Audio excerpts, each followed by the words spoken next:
Hello everyone and welcome to the second part of our video lesson, Choice as a Tool for Learning. My name is Vanusa Palacio. I'm an academic coordinator and I'm happy to have you all back here. Well, in the first part of our video lesson, or in the intro part, I gave you an overview of what the video lesson is going to be about. And now in this second part, I'll talk about I'll give you a quick review of the second video lesson, Language for the Task, which Bianca discussed with you. And then I'll talk about the concept of autonomy. So let me just share the screen here with you guys. Well,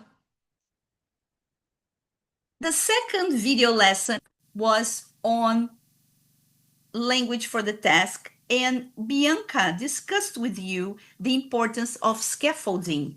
Scaffolding as a method where you first give students a strong base of knowledge, then slowly add more on top of it. So you gradually build the language with students and have students use it gradually more independently. That's what scaffolding is all about. And Bianca also give you like a model of how to go about scaffolding in terms of language learning throughout your lessons. So this is the model. And as you can see, there are 4 steps to it. The first step is called model itself, where you show your students how to use the language. So, for example, let's suppose you want your students to say, "Can I borrow your pencil?" So, first, you need to model this sentence. And then you say, "Guys, can I borrow your pencil, Maria? Can I borrow your pencil, João? Can I borrow your pencil, Pedrinho?" So you are showing your students the how the sentence is built and how to pronounce it and construct it, okay? And then you move on to the second step, which is practice. You let students repeat it. You let students practice it. So, can I borrow your pencil, João? Everybody. Can I borrow your pencil? Can I borrow your pencil, Mariazinha? Can I borrow your pencil? Can I borrow your pencil, everybody? Can I borrow your pencil? And then you can even have a drill. For example, pencil. Can I borrow your pencil? Pen. Can I borrow your pen? Eraser. Can I borrow your eraser? And then you have your students repeat the construction. Okay? Then you have the third step, which is the display, where you are going to show your students how the sentence is built on the board, or you're gonna have your students take notes in their notebooks, or you're gonna show the sentence on the slide, and then students will always have the opportunity of referring back to it whenever necessary. Okay, so let's suppose, can I borrow your pencil? And then I write this sentence on the board for students to see it and refer back to it whenever necessary.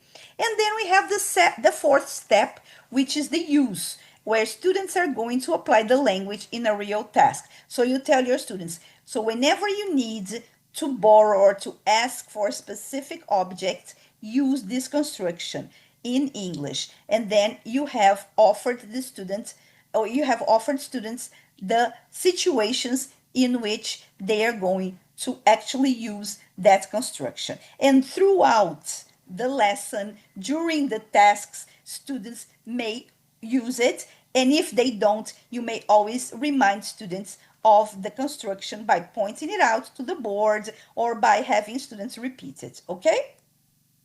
Well, this is an example of how to go about scaffolding. Why is it important, guys? Because you are gradually helping your students build the language they are going to need to perform the task. And also not and also to perform in real life, right? Because that's what we want them to do actually. Well, having said that, we are offering the students the opportunity of feeling safer in terms of their own language. So, why do my students still disrupt?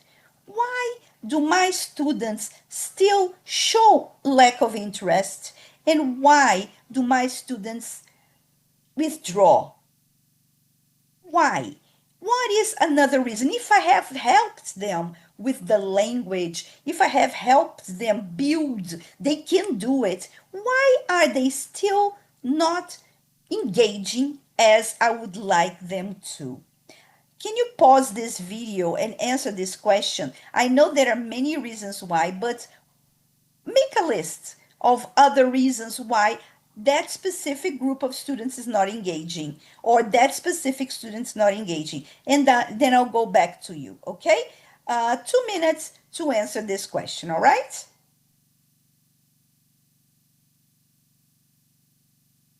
Okay, we're back. Why do students disrupt? Why do they show a lack of interest? Why do they withdraw? As I said, there may be a myriad of reasons for this. However, one of them is that they don't feel heard. So it's important to offer students the opportunity of choosing, of saying something, of expressing themselves, of participating actively in the construction of the lesson. Okay, so how do we do it? That's what this video lesson is all about. But before we go about it, I'm gonna ask you a very important question. What is autonomy to you? How would you define autonomy? Can you please pause this video, take some notes, and then I'll be back here and go on with you, okay? 1 minute to answer this question. Pause the video, please.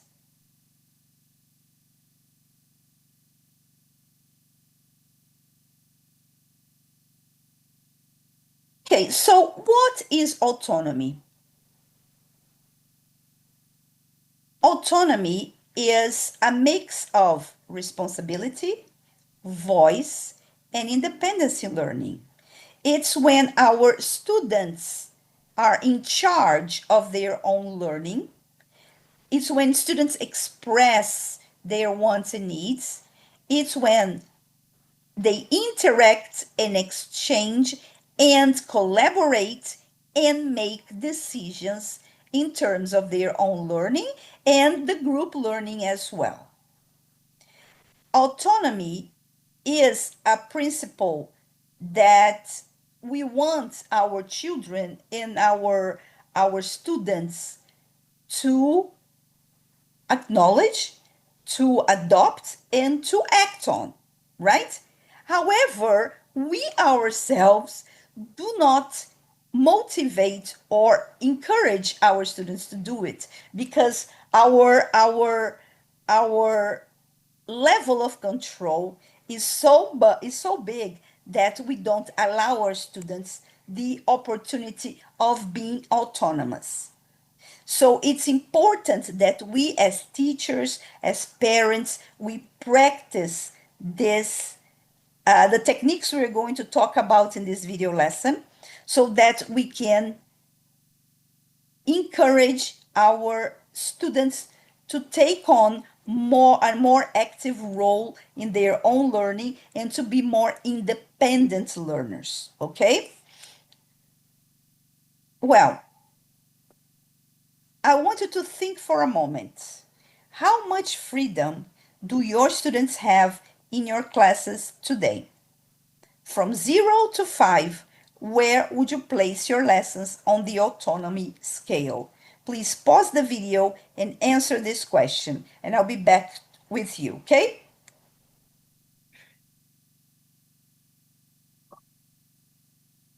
So, how much freedom do your students have in your classes today? From 0 to 5, where would you place your lessons on the autonomy scale? Let's take a look. If you have placed yourself 0, it means you offer your students no autonomy at all. So you make all the decisions, you don't give students any choice, you direct everything, you are authoritarian, And your students are only seen as passive recipients of knowledge. They only listen to you and do as they're told. That's zero autonomy. If you offer your students one or very limited autonomy, your students get some minor choices. It's better than zero, but it's still minor choices, okay? You decide almost everything and you allow small options. Your students have some choice there, but it's very limited, okay? If you are two, you offer your students low autonomy. You offer your students some input, but very limited output. You set boundaries. There is some flexibility there, but still the boundaries are very, very, very, very strong. And you have your students follow structure and make some small decisions here and there. If you're three, you offer your students moderate autonomy. So you offer your students meaningful choices in tasks, methods, or groups. You facilitate. You have your students share decisions with you. And your students take part in their own learning. If you are four, you offer your students high autonomy. You give your students substantial choice in pace, in content, in assessments. You guide your students. You support your students. And you have your students direct much of their own learning. Students collaborate, exchange, and make decisions. If you are five, you offer your students full autonomy. Your students are self-directed. They make decisions upon their own learning. They set goals. They evaluate their progress. You're seen as a mentor, as a coach. You offer minimal control, and your students become independent learners with full ownership of their own learning.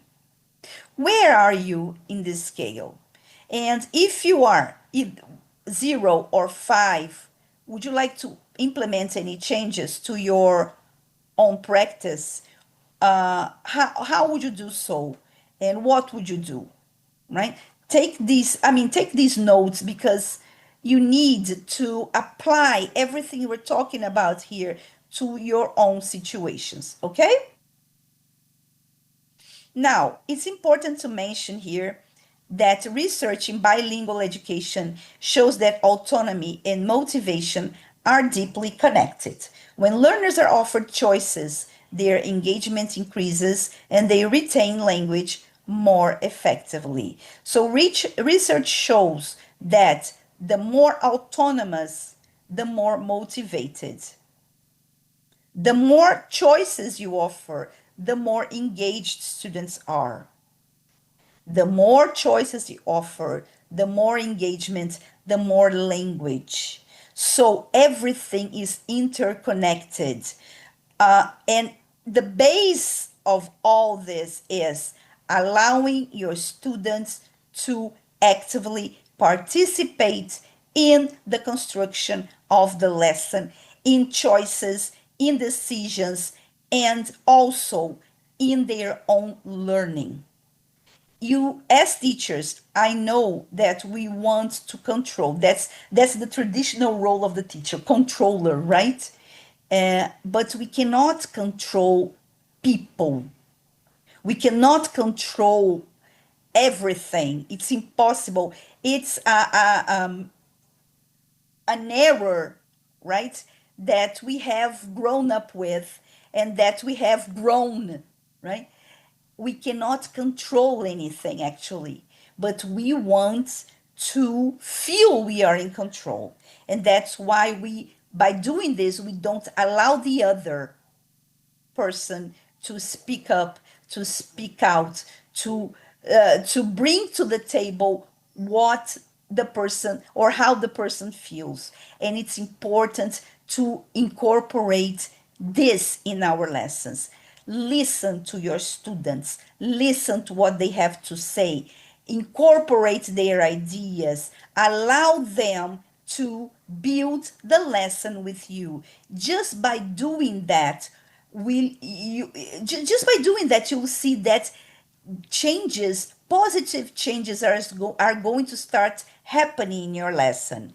And here in this video lesson, we'll see how we can do it. And this is what we'll see in our third video, how to apply autonomy techniques and strategies as to make our learner participate more, make decisions, choose, and be more independent in their own learning process. See you in our third video, okay? Bye!